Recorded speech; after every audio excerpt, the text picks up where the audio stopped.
Hi, my name is Jack Rowe, and if I sound certain about anything I say on this podcast, just know I'm not. Hi, I'm Sarah Rowe. I train the body and master the mind. Welcome to Rolling with the Rose.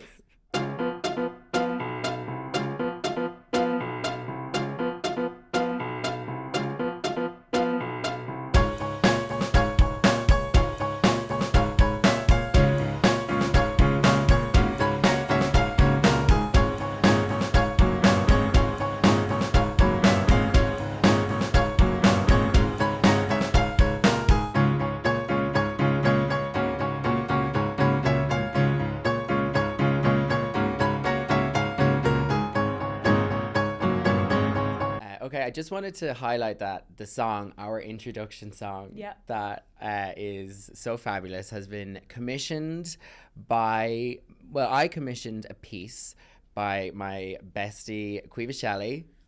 She's actually really, really talented and makes a lot of music on her laptop and stuff. So thank you, Quiva. Thank you, Quiva. Wanted to... We love it. We love it. I just wanted to give you that shout out. I gave her the premise of I just wanted a song that sounds similar to the Will and Grace theme song. So Quiva, thank you very much. But speaking about music, Sarah, I had a thought today and I wanted to know because a song came on and I'll tell you mine. What is your favorite throwback song? Okay, Jack, I have many and most of mine come from Disney. But on this occasion, I'm going to come... I love the way you did that. Sorry. Gabe says that our mouth needs to be this amount away. I'm actually weak. I didn't think you'd notice. From the microphone. Oh my god, I just went like this when she was talking. I felt like the microphone was really far away. Sorry.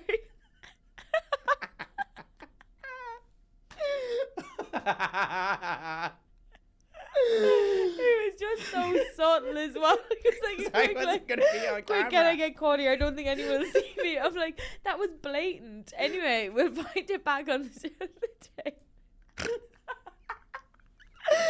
Okay, anyway, Jack, I'm going to give a shout out to the Killers, who I actually see up on the wall right now. The song Human. Yes. I'm obsessed with that song. Yeah, Dad loves it. Sorry, That's a great crying, song. laughing over that. I'm not able. That's a great song. My throwback song is you know that's Oh no, I just can't with this. You know that song, so darling, leave a light on for me, I'll be there before you close the door to give you everything that you need. And I actually don't know, should we be singing on here, because I actually sing quite a lot, I've noticed from reviewing the episodes, and then when I'm uploading them on Spotify I'm like, no copyright. Is that right? Is that a thing? Oh no, it's totally a thing. That's why I had to get Quiva to make our introduction song, because if you were like, let's say, let's use let's use Human as the introduction song, like that's copyright infringement. I think Maybe Jack, I just have to bring it back one more time. It's just the subtlety of what you thought you were doing was so blatantly obvious. I think we're just laughing so much because it's like being in class and you're like not supposed to laugh. It's like when you're at mass and you're like, your mum is looking at you and you're like, do oh not you my dare god, start me laughing and Ted now. just are separated at mass constantly. Same. I'm not allowed to sit beside Lauren and Fiona. No, sorry. That reminds like Christmas Eve mass in Ballina. Yeah, it goes down. Because people have to kiss the cross and people kiss the cross. No, they properly kiss the cross. But I remember one year I went, and I'm also very concerned in this episode that I don't come across like an alcoholic, because I think I'm coming across that way thus far. But I went to mass and I was drunk one year, and I like posted a story on my main story of the altar and was like, paralytic at mass. No. This is what I'm saying about the clean girl aesthetic, guys. Like, just get drunk and go to mass. Sorry. Sarah, there is something that I've seen online that I wanted to bring to your attention, and it's called burping the house. Jack, I'm still okay. I need to rein it in. How do we reset? Like, how do we reset now? I don't know how. Okay.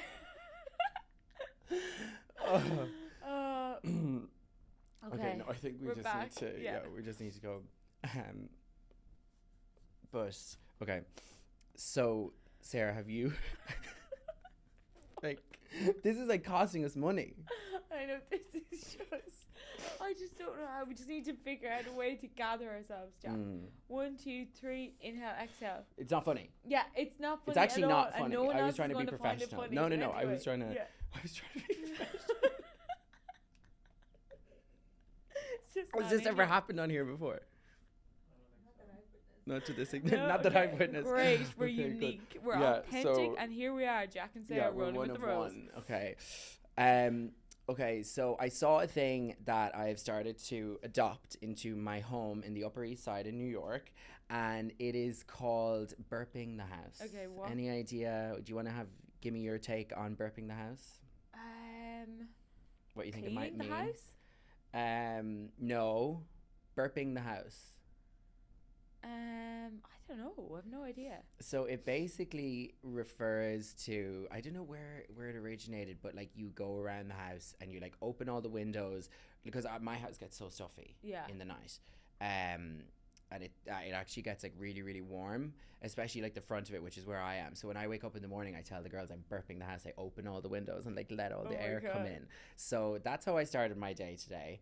And I burped the house.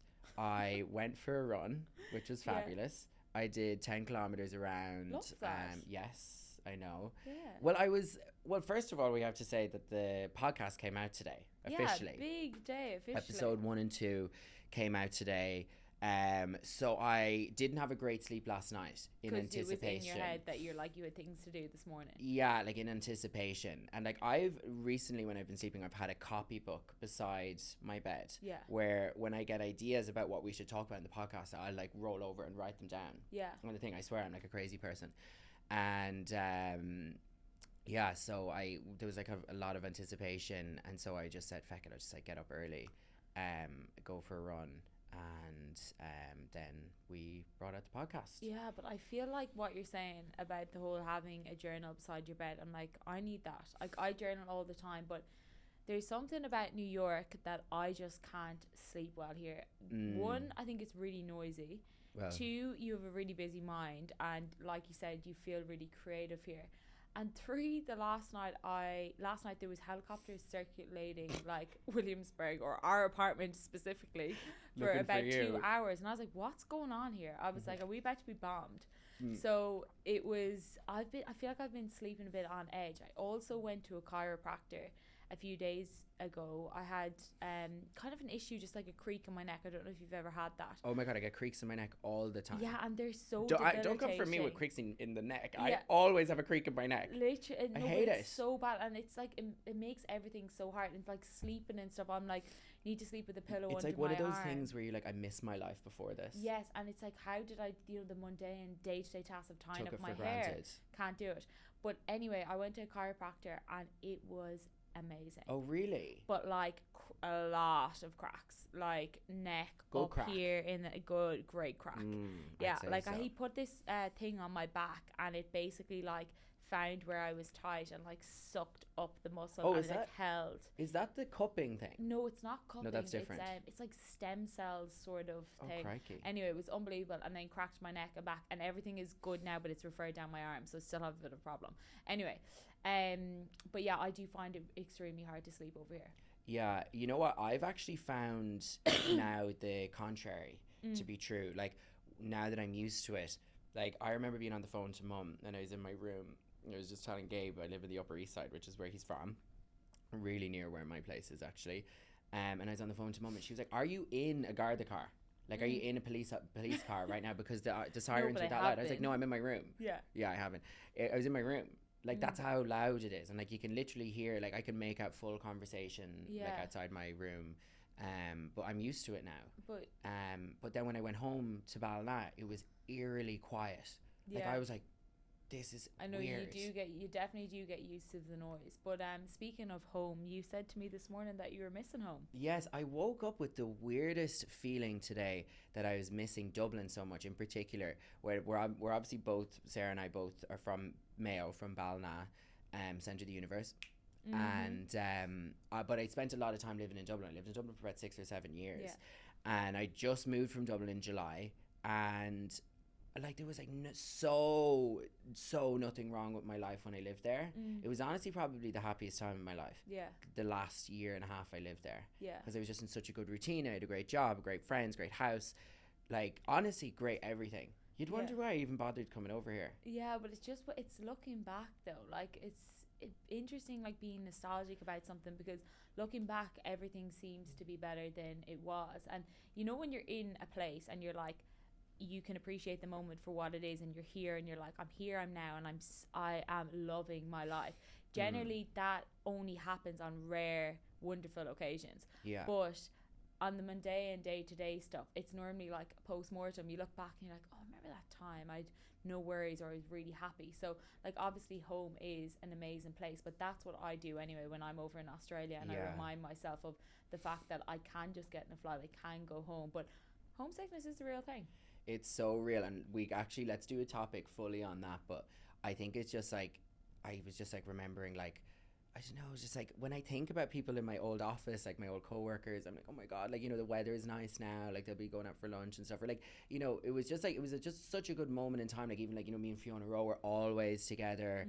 Like, I'd run into her all the time, and we'd go for coffee if we ran into each other, like moments like. But now she's gone to Sydney, so it's like, that's not, you know, things have changed. Life doesn't exist anymore. Yeah, things have changed. But no, I woke up with this like awful feeling that I just like really missed Dublin, so I must go back soon. Okay.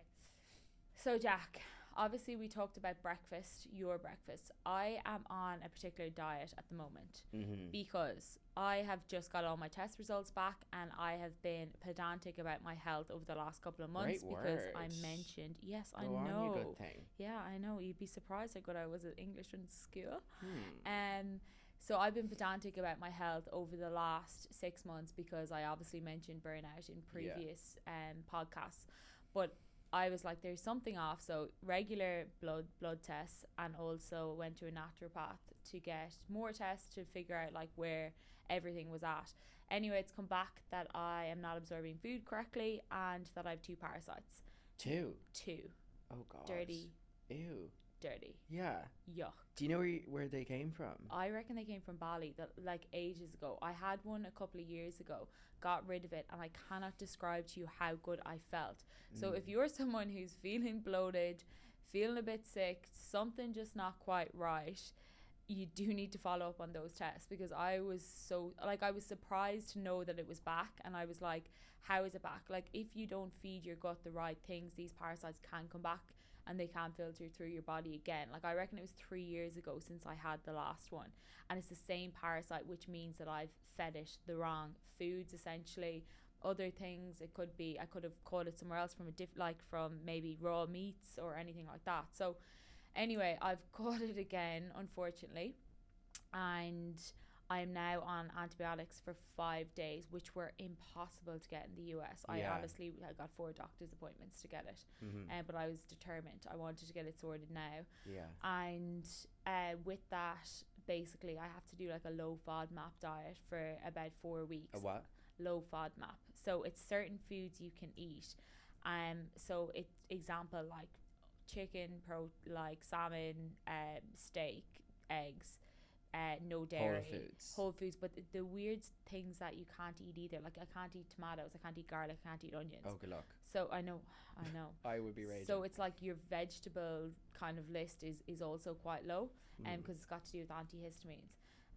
So like you can have courgette, you can have carrot, like you can have rice, potatoes, oats, sourdough, but that's your carb sources. So it's a very simple diet, and I have to do that for the next 4 weeks, and also take, you know, extra supplements, and on top of my apple cider vinegar and lemon, which I got a bit of feedback on that, but I encourage anyone to listen to the full podcast on that as to why that was done. It's just it's a medical thing. It's the reason I've been taking that is for my gut. I'm trying to kill the parasite through diet and through medication. So also taking bone broth in the morning and turmeric and ginger. So there's quite a lot in that, but it's just been a real journey at the moment. So you found out that you have 2 parasites through tests, right? Yeah. And obviously it is beneficial for you to get tests because you're a professional athlete. Yeah. So, you know, you want to perform at your utmost. Yeah.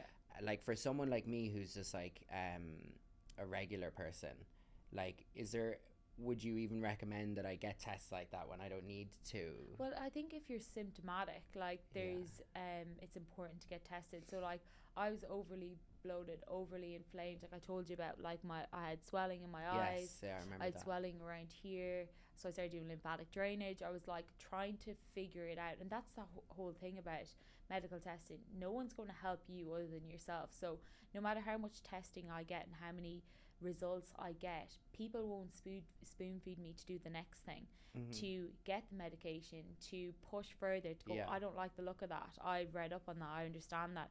And I think I actually haven't mentioned this before, but I'm a qualified biology and PE teacher. If you don't mind. Listen, the list goes on, people. The list goes on. Brains and beauty. I am the least teacher orientated person. So like I love science, so clearly talking passionately about this health and like anything got to do with health, I absolutely love it, hence why I'm studying nutrition. But when it comes to like science, love. But when it comes to actually teaching, like I remember being in placement one day and the kids were like, "Miss, I haven't got my homework done," and I'm like, I don't actually care. I don't give a rat's. I don't really care. Yeah. This is really not my priority list. So I was like, yeah, I should not educate your children. Well, I remember when I was doing my leaving cert, you actually came over and like helped. Do you remember you were helping me with the exam papers? Yeah. And Sarah has the strangest way of making things make sense in her face, or excuse me, in her face, in her head. There was something, and I'm not going to go into detail because I won't be able to speak. I don't know what it is. It was basically about proteins or something like that. And I was like, yeah, I just like don't get that at all. I'm not that way inclined. And Sarah's like, it's like a trampoline, and they like jump over and they cross over to each other, and they're like, let's say like at the Nadia gym, and they're like going over, and then they're like doing a front flip over, and like I was like, what are you talking about? Yeah. Like I had it just made it worse. But I thought you were going to say you made it really good and I remembered it in my exam. Anyway, that's why I'm not a teacher. But yeah, so that's basically, so to answer your question, Jack, in a long-winded way, I think if you have symptoms, you should follow up on them. And you're not imagining things if you are feeling sick or you're feeling bloated or like there's something that's up. Like another example, I was in the sauna the other day and I broke out into a full rash. That means that my immune system is down. There's something going on. So I follow up on that. I'm like, is that got to do with my parasite? Yeah. Like, why are these strange things happening? I don't. So today, when I mentioned I went for a run this morning, I was doing fasted training. Oh. Mind you. Yeah. Because I got up and just went straight away. And then when I came back, I had 3 soft-boiled eggs, 2 slices of sourdough, an orange and a coffee. But you mentioned fasted training the other day. Yeah. And so, like, what's the buzz? What's the 411? Well, I would have done a lot of fasted training a couple of years ago. And I also, around that time, lost my period. So, which is never a good sign. It's always, it just means your system is off. Yeah. So, I did quite a bit of testing at the time. I spoke to Evan Regan Nutrition from Ballina, and I spoke to Daniel Davey also, who gave me advice on what I needed to do, how I needed to eat, and what times I needed to eat. And one of the things that a lot of people encouraged me at the time was to make sure that I ate before training, because I was probably, everything I was doing was kind of backfiring on me. My system was slowing down, my metabolism was slowing down, my hormones were affected. And females need the feeling of safety, fertility, security, and they need to know that food is coming in so that it feels like a safe place, so that they can use the energy. Otherwise, females tend to store or use stored energy for your energy, so it can sometimes affect things like building muscle in the gym. It can affect fertility, ovulation, and metabolism. So there's lots of which all knocks onto mental health as well. Yeah, 100%. So I feel like there's a lot of research done on it, but I have started to make sure that I have something before training now. If it's a really low intensity workout, I'm not concerned, but the difference probably is, Jack, as they say, women are not small men. So you guys seem to get away with it a bit more, but females need different things. Okay, interesting. I never heard that women aren't small men. Have you not? No. Because there's so much research done on men. You teach me so much. There's so much research done on men, but they just apply it to women when there's this great. It's totally different. Yeah, there's a great girl on Instagram. I must I forget her name now, but she's a doctor. She talks about a lot on how there needs to be more research done on females. Okay, well, we can get her name and we'll put it into the description of the show. Yes. Jack, something you have been educating me on is The Real Housewives. Yes, you are obsessed. Firstly, I need to ask, why and how did you get into it? So yes, I am obsessed with the Real Housewives, and anyone who knows me knows that I am. And I'm very unapologetically so obsessed with the Real Housewives. I do discuss it on TikTok as well. I like sport, you like Real Housewives. Yeah, I mean, there you go. Different strokes for different folks. Yeah, and that's what this podcast is, you know. I talk about it on TikTok. My username is @JackRowBallina. If you wanna, that's my username. If you wanna get more in-depth discussion about Housewives, but okay, so have you watched an episode of The Real Housewives before? I actually haven't. You never have? You have sent me some of your videos on TikTok. I have watched them. I do understand it. But Jack, I just don't sit down and watch TV. Like, rarely. Like, you find me on my laptop, find me doing something on my phone. Not that I don't have the time, it's not really my place I go to relax. Yeah, but fair. You seem to, find the time and just love it. Yeah, no, I always have. Yeah. Like, I think I'm trying to think back. Like, I've always had TV shows that I was watching. Yeah. You know, even, we discussed Hannah Montana and everything.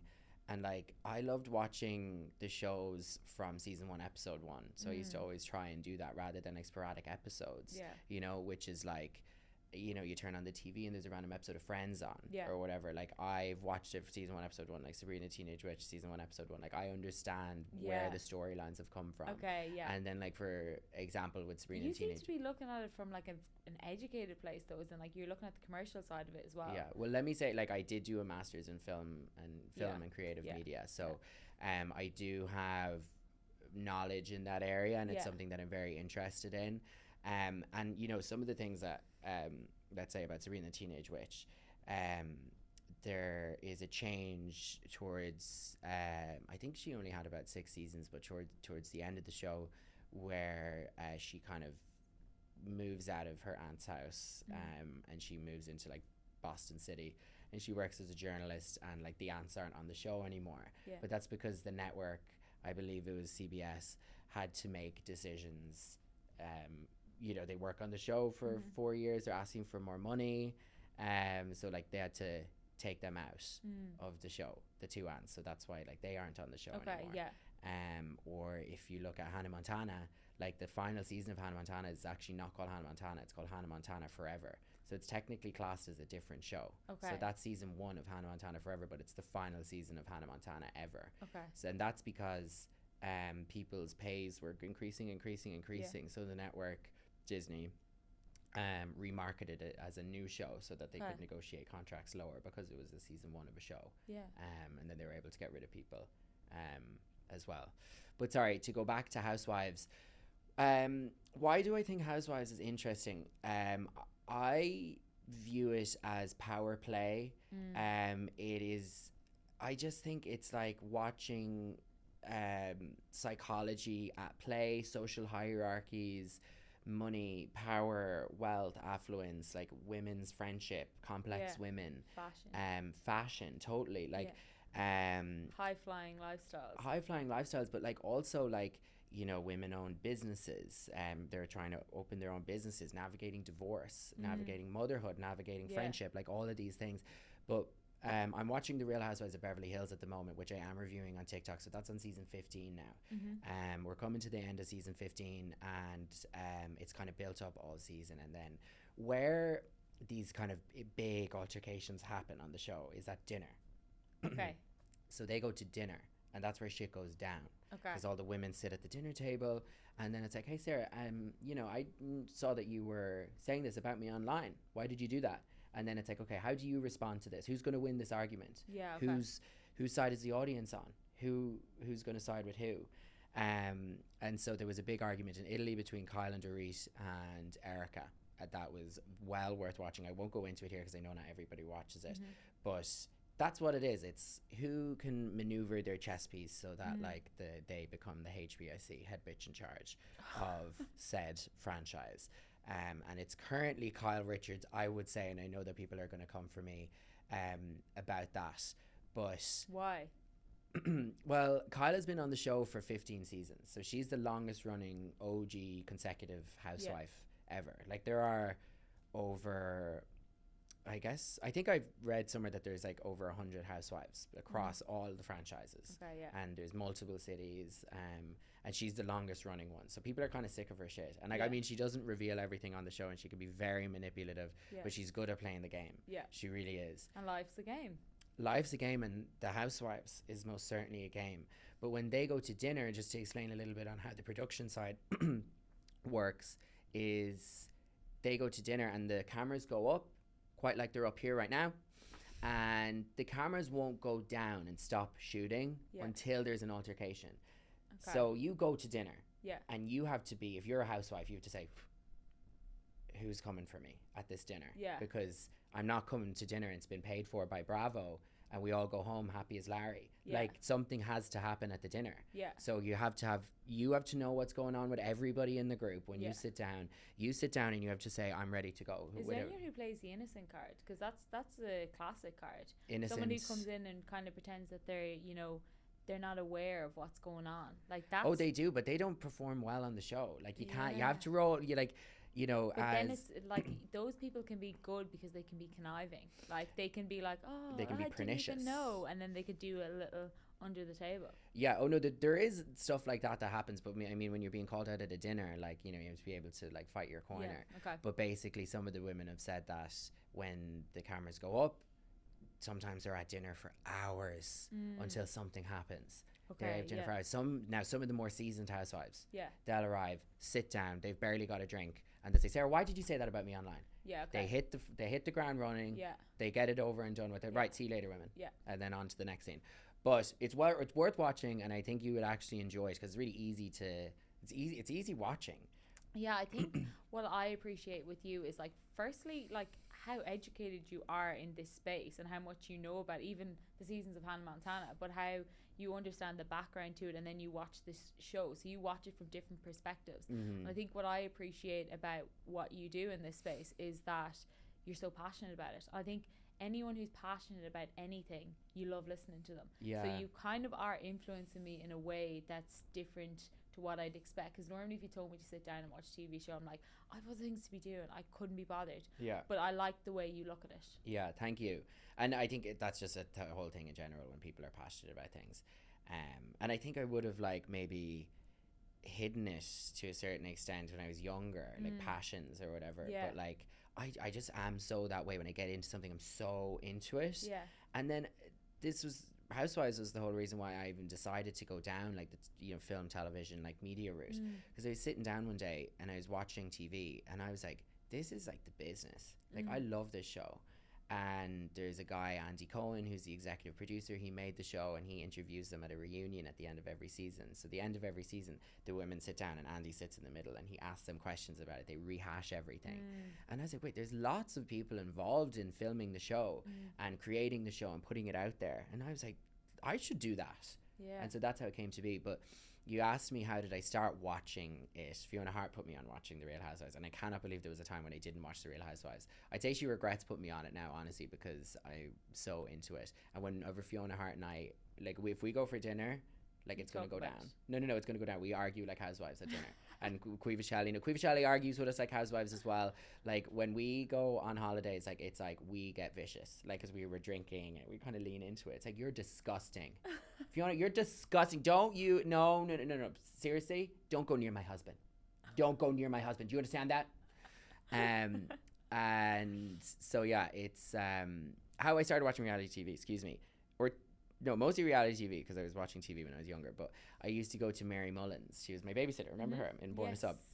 And I was like a little bit older than the other kids there, because I went there until I was like in first year. So my parents were always working, so I went to Mary Mullins, and I'd be there until like 5 or 6 o'clock in the evening. And she just started to let me go into the other sitting room because I was getting a little bit older, and like they would have like Bluey on or whatever, which I obviously really like wasn't out then, but they'd have whatever kids show on, and then she was like, you can go in there and like watch your own shows. And so I would go into that room and like I was just in heaven. Oh my god, I was watching the Oprah Winfrey show, the Ellen DeGeneres show, The Hills. What age were you? I was about 10 or 11. I was watching the Oprah Winfrey show and Ellen DeGeneres, and like, it was all American TV. Yeah, that's the thing. Like, I was always watching American television. Like a fantasized world as well. Oh, especially back in the day. back in Ireland. Yeah, especially back in the day, like Oprah Winfrey on the show, you get a car, you get a car. You know that? Yeah. Like she was giving everyone in the audience cars, holidays. But yeah, I started watching The Hills, and you watched that, did you? Yeah, I love The Hills. Yeah. Years ago. Again, that and the OC were my two things. Oh, you're so that. Like, I could so see you. Did you love Lauren Conrad? Loved her. Do you remember when her and Audrina were having an argument about something, and Lauren had the black eye mascara on, and she was like, saying, you remember, do you? Yeah, it's so iconic. She has like this one black tear that comes out. She's like, it's all I want. It's all I want. Or when Lauren and Heidi got into the huge argument in Le Doux nightclub in LA, which was the place where everyone went in West Hollywood back in the day. And she's like, you know what you did. You know what you did. And I would just watch it and be so enthralled. Like, I can't believe you even remember all this. As in, like, your recall on this stuff. I'm like, do you have photographic memory? I don't have photographic memory, I wouldn't say. Funny what you remember. I really pick up on things that happen on shows and movies. I like really pick up on that. But yeah, I guess I'm just like really into it, and I really enjoy it, and like hopefully that there is a space for me in with a career in that kind of thing. But I did want to alert people, if people were interested in watching along with me, I will be covering on TikTok the Real Housewives of Rhode Island, which is a new franchise that just came out. So I will be covering that on TikTok. I'll talk about it occasionally here on the podcast, but it's really good. Like, just for example, there's a woman, she's related to her husband, and she's on the show. So you know, it's going to be some good stuff. So tune in. Okay, so something that I wanted to bring up, and we're still figuring out the flow of the show at the moment, as I'm sure you can all tell. But something that I saw, I was like, oh, maybe we'll just like talk about that on the podcast, is the Barkley Marathon. So I sent it to you. Yeah, when I read it on the producing sheets, I was like, Boston Marathon, surely that's what he means, because that's also around the corner. Yeah, that is. But then I did my research on it as well, and that sounds crazy. Sounds like torture. Well, why would you even put yourself through it? But let me tell you guys what it is. So the Barkley Marathon, it just finished. It was in February. There was no finishers this year, so no one completed the race this year. What the race is it's a 100-mile race in total. There's 5 laps, meaning 20 miles each. 20 miles each, yeah. And each lap takes 12 hours. And if you fail to complete any lap in the space of 12 hours, you're disqualified. But there's a letter or something, or a piece of paper that you have to tear off each lap, isn't it? Yeah, so basically you go out into the woods in the forest in Tennessee, and you don't know, and it's like really, like, there's an elevation of over 60,000 feet, so it's like climbing to Mount Everest, right? And you don't know where the route is. You just know the terrain from maps. You go out with your compass, and you only know you're on the right path if you find there's 13 hidden books that are hidden around the course, and you have to tear a page out of each book that corresponds with your bib to prove that you've completed the race. So you're telling me that when you're doing the race and you're already in so much physical pain, you then have to mentally navigate where that book is. Yeah. Like, that's even torture. It's like, you know, when you're doing something really hard, you're like, I can only focus on this.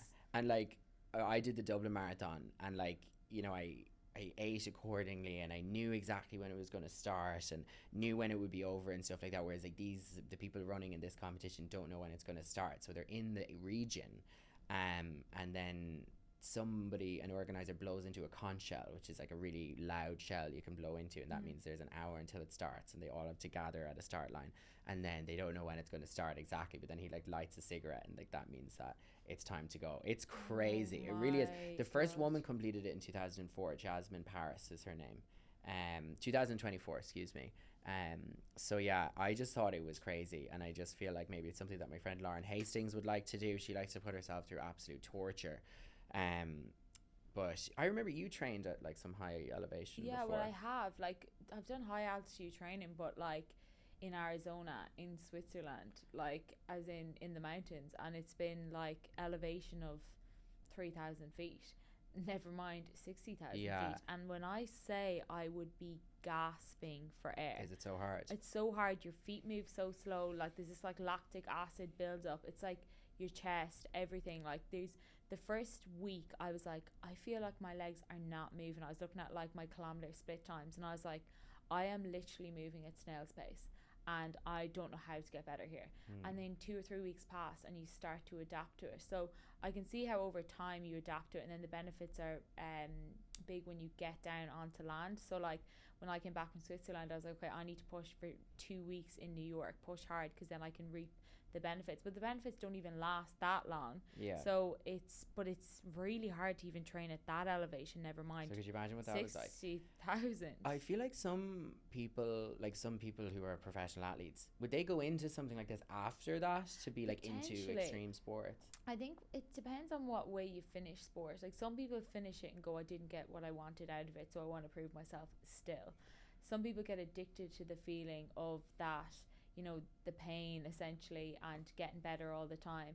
Some people finish sport and go, I never want to compete ever again. I've competed my whole life with others and myself, and you just want to do nothing and you want to not exercise. So it depends on the type of person you are. Like I think people always say to me, like, you'll definitely do marathons, triathlons. I think by the time I'm finished sport, I'll have essentially run myself into the ground to a point where I'm like, I maybe don't want to be competitive for a year or two, and then after that maybe reconsider. But that sort of stuff, I don't know. Does it really appeal to me? A year off would I think you'd be itching. I really do. Yeah, I know. I think I'd go crazy not I don't think you'd do the Barkley Marathon. No. But I could see you doing like an Ironman or something, like really getting stuck into something. Yeah, I know. I think just the way my life is wired at the moment, it's like I know no different, and I definitely appreciate it. But I also, like, there's times where I'm like, my body is constantly sore, particularly with AFL, because it's such a gruesome sport. Contact, like so much contact, so many hits. Like I talk about neck and back pain and all that, and you're like it's a great game and you need to be so many things to compete in it, but at the same time you can have a really sore body, and that gets tiring. Like it gets tiring when you can't sleep at night because you have a sore back, sore neck, sore shoulder. Like that's the sort of stuff that I can see that when you get to the end of your career, you're just like, I want to do exercise that really makes me feel like just full and whole.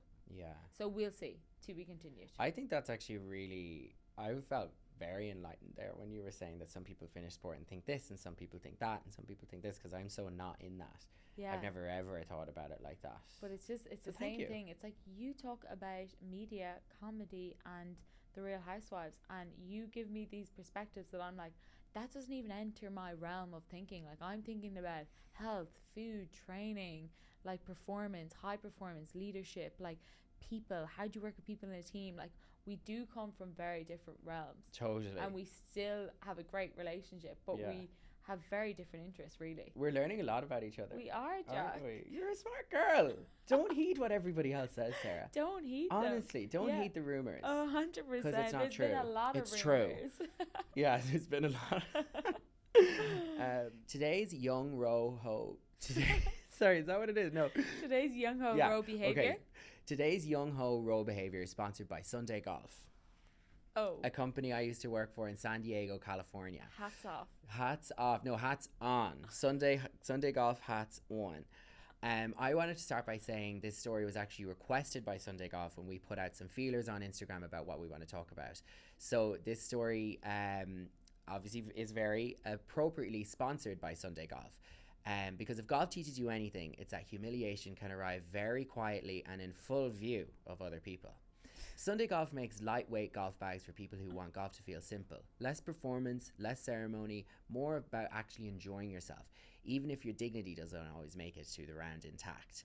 Which brings me to what happened to me, which is the story that they requested. Go on, Jack. So basically, when I worked at Sunday Golf, I was working for them in sales. And we would have obviously a weekly meeting where we would input all of the things that we were working on and things that we were doing. But I was actually going to be taking some time off the following week. I was going to Vancouver to visit a couple of friends, and we were going on a boat, and then I fell off the boat, but we talk about that another time. But I put down on the to-do list, I put in that I was taking holidays or whatever. And so we were all in the meeting sitting at this table, and I noticed that everyone was laughing around the table. They were kind of us at the start of the show. Us at the fucking start of the show. They were like laughing, and then they're like, oh, Jack, like, did you want to say, you know, what's coming up? And I was just like, oh yeah, like I'm going to be taking some time off. But what I had written on the meeting notes was Jack off. No. Yeah, because I was saying Jack is off. And so it was like, to do next week, Jack off. And it was all men sitting around the table, so they were all like laughing. And if you don't know what to jack off means, I'm not going to tell you here. Okay? Google it. Yeah, Google it. Ask your mum and dad. Yeah, ask your mum and dad, Google it, and maybe don't do it on your work computer. Just saying. So my to-do list was to do jack off. And they were laughing. They were laughing their heads off. I actually have so many funny stories that happened from there, and actually I can revert it back to these Converse. The shoes. Yes, the shoes. There's always something about the shoes. Always. I was working an event for them in Manhattan Beach in California, and this guy approached me and was like, would you give me a free bag? And I was like, oh, like we kind of can't do that. He was like, oh, would you do a swap? And I was like, it depends, where do you work? And he was like, I work for Converse. And I was like, oh yeah, definitely. So I was able to give him a free bag. Sorry, Ronan. Gave him a bag, and he messaged me and was like, do you, like, you know, is there any pair of Converse that you want? And I was like, oh, like I looked online, I sent him 2 pairs, and I got back to my house 2 days later. There was a huge box outside the front door of my house. There was like 15 pairs of Converse in there. So like I have like Converse in like every single color. Oh wow. Yeah. That was generous. No, it was so generous. Yeah. But like with bigger companies you can do things like that. But yeah, I have like 2 pairs of black ones, green ones, blue ones. Like I have like all sorts of colors, and I think that that's kind of young ho raw behavior, that I've managed to finesse myself over $1,500 worth of Converse just all at once. And then I like moved them all back to Ireland as well. Oh, that's the thing about traveling, as in like overpacking is the worst thing in the world. I reckon from Australia to my travels, I brought 4 suitcases. I just could not even be in the same room as you packing to leave Australia. I really would have a heart attack. Disaster. I had to move out of my apartment, packed 4 bags, needed stuff for all the different seasons, and I was like, how am I going to do this? And I was thinking about all the outfits that I needed, and disaster. Was it you or Fiona that was in the airport one time and their bag like came through on the carousel, and like there was like knickers everywhere because their bag had opened? It was definitely Fiona's story. I do remember hearing about that, but we'll definitely... She like saw her knickers before she saw the bag. Oh my God. We'll definitely... Guys, thank you so much for tuning into episode 4 of Rolling with the Rose. How'd you feel? Jack, the start of the show just threw me massively. My God, that was I'm hilarious. Not sure how I feel about that show. That was absolutely hilarious. I was sent and I was just off track. We could not stop laughing. Went on for way too long. Way anyway, too long. That's us. This is the end of the show. Thank you very much, guys, and we'll see you again soon. Thank you, Suzanne. We hope you liked our show. Thank you.